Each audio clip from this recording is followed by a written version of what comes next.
Republic Day is celebrated every year on 26 January. It is a national festival of India. It is a very proud day for our country. On this day, the Constitution of India came into force in 1950.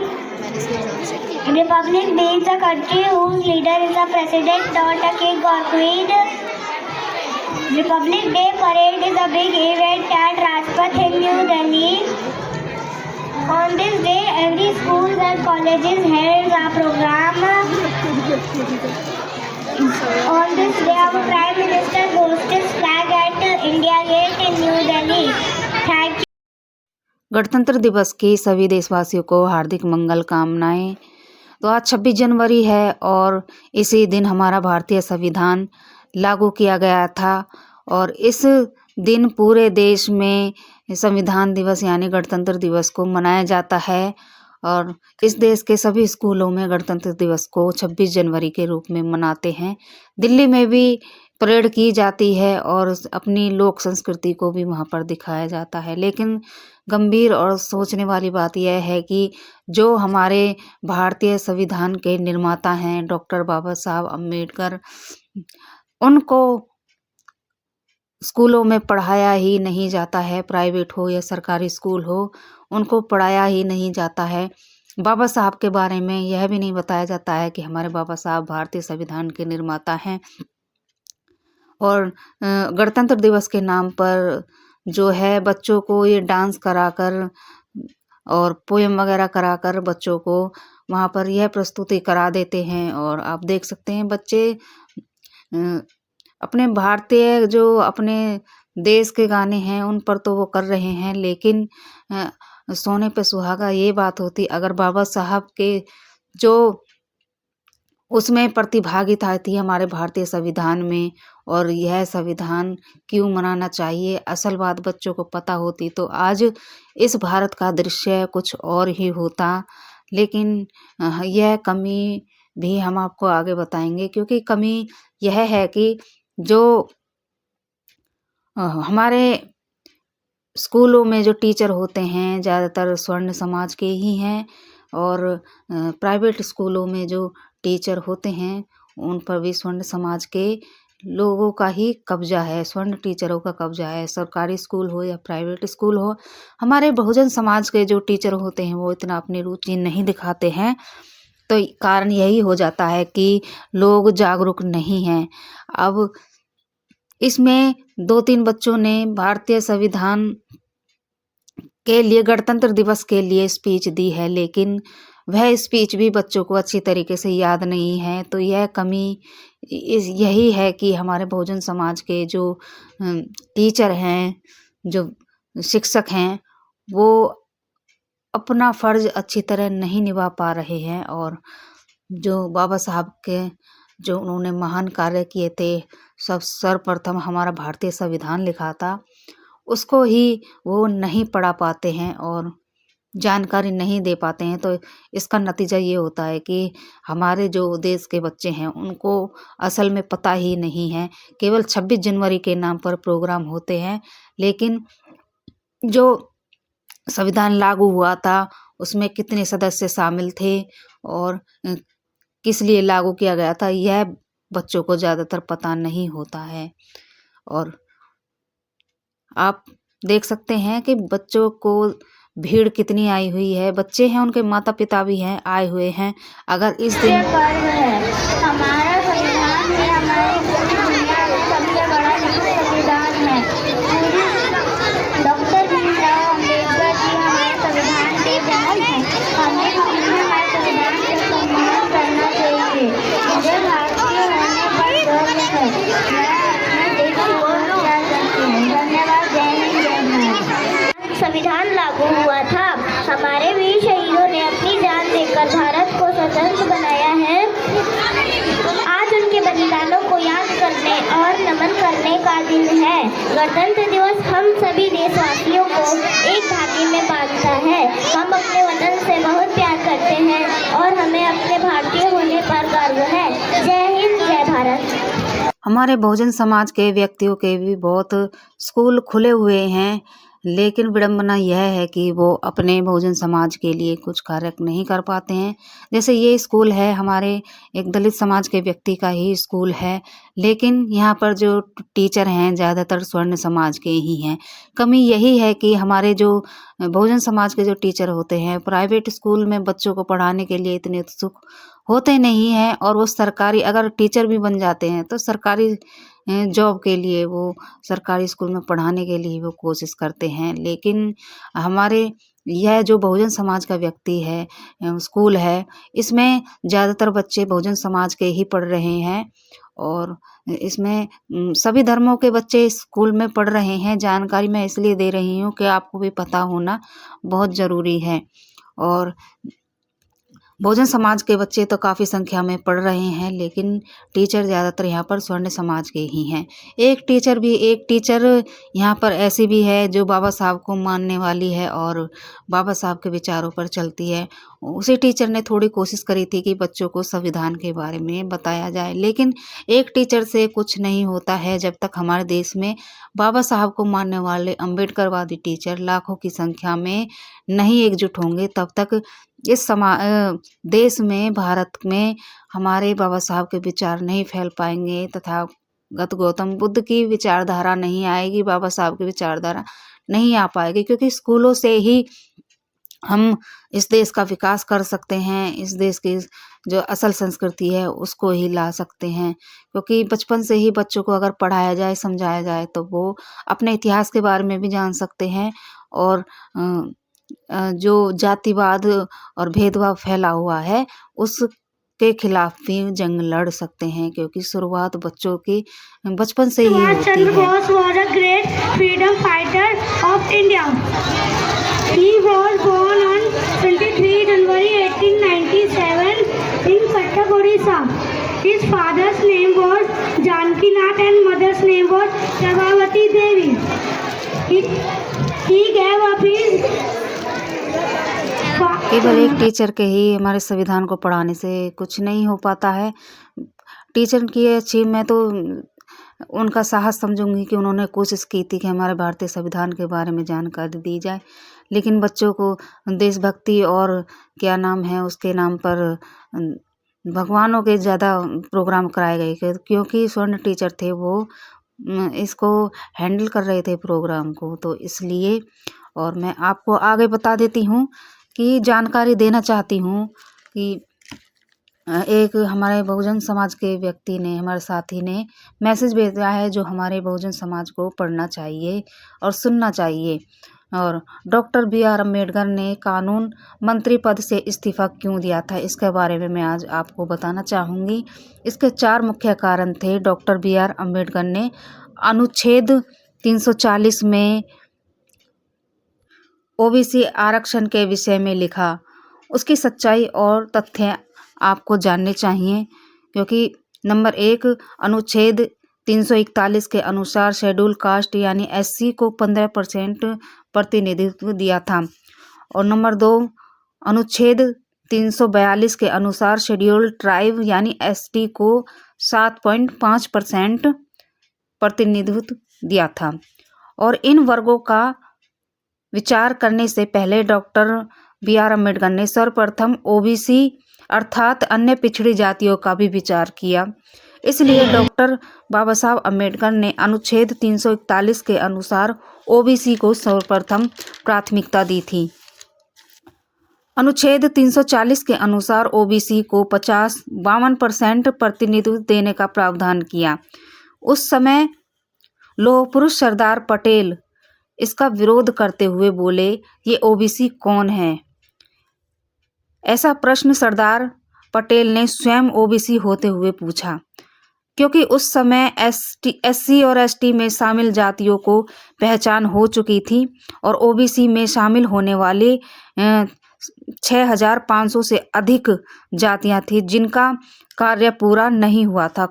कोई भी अनुच्छेद लिखने के बाद बाबा साहब अम्बेडकर ने उस अनुच्छेद को प्रथम 3 लोगों को दिखाना पड़ता था, जिनके नाम इस प्रकार हैं: पंडित नेहरू, राजेंद्र प्रसाद, सरदार पटेल।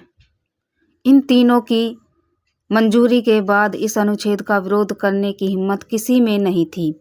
उस समय संविधान सभा में कुल 308 सदस्य होते थे, उसमें से 212 कांग्रेस के थे। अनुच्छेद 340, अनुच्छेद 341 और अनुच्छेद 342 के पहले सभी पिछड़ी जातियों को इस महत्वपूर्ण तथ्य पर ध्यान देना चाहिए कि 340वां अनुच्छेद असल में क्या है, कि उस समय बाबा साहब अंबेडकर ने 340वां अनुच्छेद का प्रावधान किया और सरदार पटेल को दिखाया। उस पर सरदार पटेल ने बाबा साहब अंबेडकर से प्रश्न किया कि ये ओबीसी कौन है?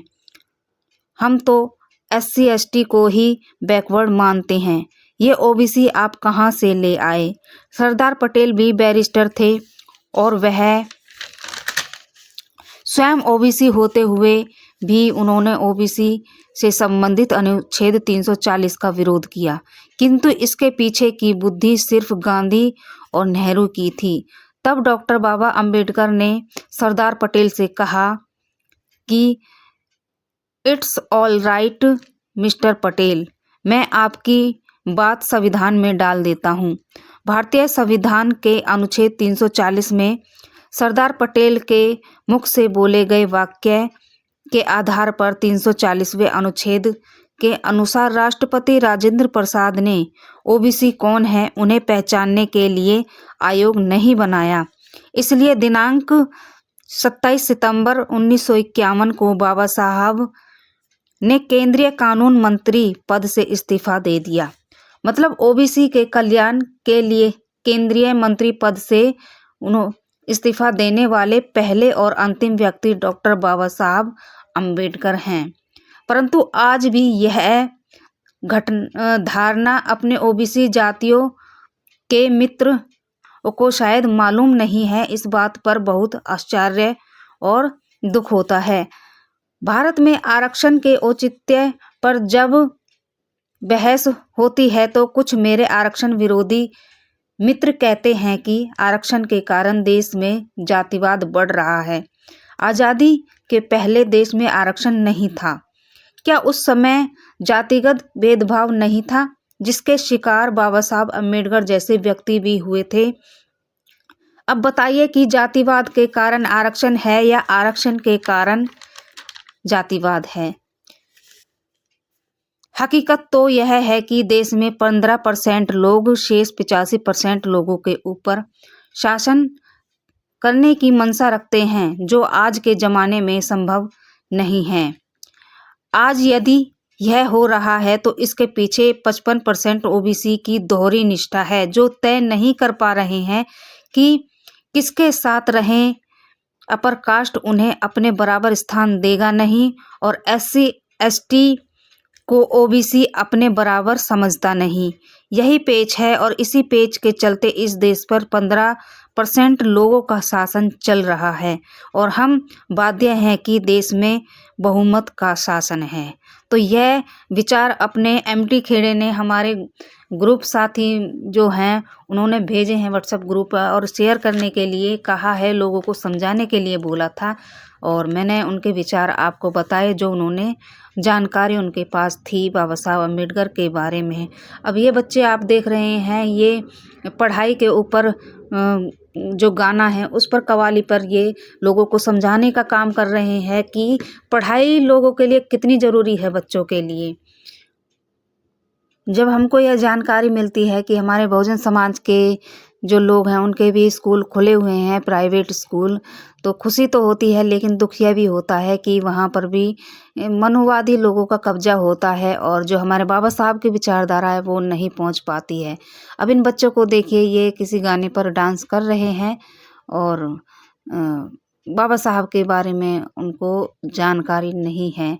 तो मैं धन्यवाद कहना चाहूँगी उन टीचर का, जो उन्होंने कुछ बच्चों को संविधान के बारे में स्पीच देने के लिए तैयार किया था और स्पीच भी दी थी।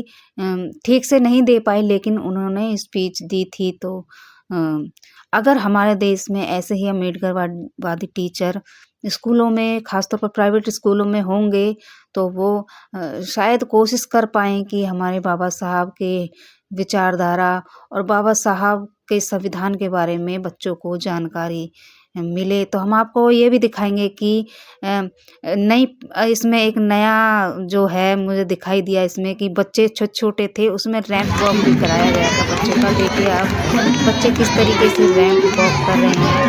छोटे-छोटे बच्चे फैंसी ड्रेस में आए थे और उनके लिए रैंप वॉक का ये आयोजन किया गया था। उनको एक पार्टिसिपेट करना दिया गया था क्योंकि अपने बहुजन समाज के भारी संख्या में बच्चे हैं यहाँ पर, तो उनको थोड़ा मोटिवेशन मिलेगा कि आगे बढ़ने के लिए और थोड़ी हिम्मत मिलती है, तो उनकी थोड़ी भैंसी खुल जाती है। जैसे कि ये बच्चे कर रहे हैं और खूब तालियां बज रही थी। लास्ट तक तालियां बजी और बच्चों ने खूब उत्साह बढ़ाया था। जो उनके पेरेंट्स थे वो भी इन बच्चों का उत्साह बढ़ा रहे थे और फैंसी ड्रेस में बच्चे आकर रैंप वॉक कर रहे थे। बच्चे भी खुश थे और खूब अपना हाथ हिलाकर अपना अप्रिशिएट कर रहे थे बच्चे। देख सकते हैं आप किस तरीके से बच्चे खुश होकर रैंप वॉक कर रहे थे। ये छोटी-छोटी क्लास के जो बच्चे थे उनके लिए रैंप वॉक किया गया था। फैंसी ड्रेस में बच्चे यहाँ पर आए हुए थे। यह भी पहल होनी चाहिए क्योंकि बच्चों में जो बचपन से ही शुरुआत होती है अपना टैलेंट दिखाने की या कुछ भी हिम्मत दिखाने की अगर होती है तो अच्छा लगा ये देखकर और बच्चों में उत्साह भी था, जोश भी था और अच्छे तरीके से रैंप वॉक कर रहे थे। किस तरीके से जैसे एक मॉडल चल रहे हो इस तरीके से रैंप वॉक बच्चे कर रहे थे। और आप बने रहिए वीडियो में, देखते रहिए कि आपको और देखने को मिलेगा। देखिए ये कितनी अच्छी लग रही है और ये बच्चे किस तरीके से कोशिश कर रहे हैं कि एक मॉडल की तरह वो परफॉर्मेंस करें और करते ही आ रहे हैं। और क्योंकि ज़रूरत है कि अब हमारे बहुजन समाज के बच्चे हर टैलेंट को अपनाएं और कोई भी क्षेत्र हो किसी भी उसमें फील्ड में वो जाएँ तो अच्छा प्रदर्शन वो करें। तो इसलिए ये पहल अच्छी लगी थी और टीचरों को भी धन्यवाद करती हूँ इस चीज़ के लिए। उन्होंने ये नई पहल की है बच्चों को रैंप वॉक करने का ये मौका दिया है। मैं कई सालों से आ रही हूँ ऐसे प्रोग्राम में 26 जनवरी हो या 15 अगस्त का हो, लेकिन पहली बार मैंने ये प्रोग्राम देखा था कि इसमें बच्चे रैंप वॉक कर रहे हैं। और संविधान के बारे में भी 2 साल से ये प्रोग्राम मतलब बच्चों को तैयार किया जा रहा है स्पीच के लिए, क्योंकि वो टीचर को भी 2 साल ही हुए हैं तब से आया हुआ है। अब इस बच्ची को देखिए कैसे रैंप वॉक कर रही है मटक-मटक कर और कोशिश कर रही थी कि मॉडल की तरह चले। अच्छी कोशिश थी इस बच्ची की भी और बहुत खुश हो रहे थे यहाँ पर जो पेरेंट्स थे और बच्चे थे। बच्चे भी खूब जोश भर रहे थे वहाँ पर। इनका एप्रिशिएट कर रहे थे और देखिए आप वाइट ड्रेस में और कितनी सुंदर ये जोड़ी लग रही है। कितना उत्साह बच्चों का बढ़ा हुआ है। और ये टीचर थे सामने जो उनको कर रहे थे, मोटिवेशन कर रहे थे और आगे वो बच्चे खुश होकर चल रहे थे। अब देखिए काले कोट में बच्चा कितना क्यूट लग रहा है और चलने का स्टाइल इसका देखिए और इसी से बच्चों का उत्साह बढ़ जाता है और बच्चे आगे भी कोशिश करेंगे कि इस तरह के प्रोग्राम में वो भाग लें। ये देखिए ये बच्चे कितना अच्छा वॉक कर रही है और अगर भविष्य में इसको मॉडल बनने का मौका मिला तो अच्छा परफॉर्म करेगी और अपनी ज़िंदगी को बना सकती है। ये देखिए ज़रा सी छोटी सी बच्ची किस तरीके से चल रही है और बच्चों में टैलेंट है अगर उनको दर्शाया जाए। हमारे बहुजन समाज के बच्चे किसी से कम नहीं हैं। अगर उनको मौका मिलता है तो वो क्या से क्या कर सकते हैं। और अब ज़रूरत है कि बच्चों को आगे नई-नई तकनीकें सिखाई जाएँ, नए-नए फील्ड में उनको लाया जाए ताकि हर फील्ड में वो अपना दमख़म दिखाएँ, अपना टैलेंट दिखाएँ और बच्चों में उत्साह बढ़े। और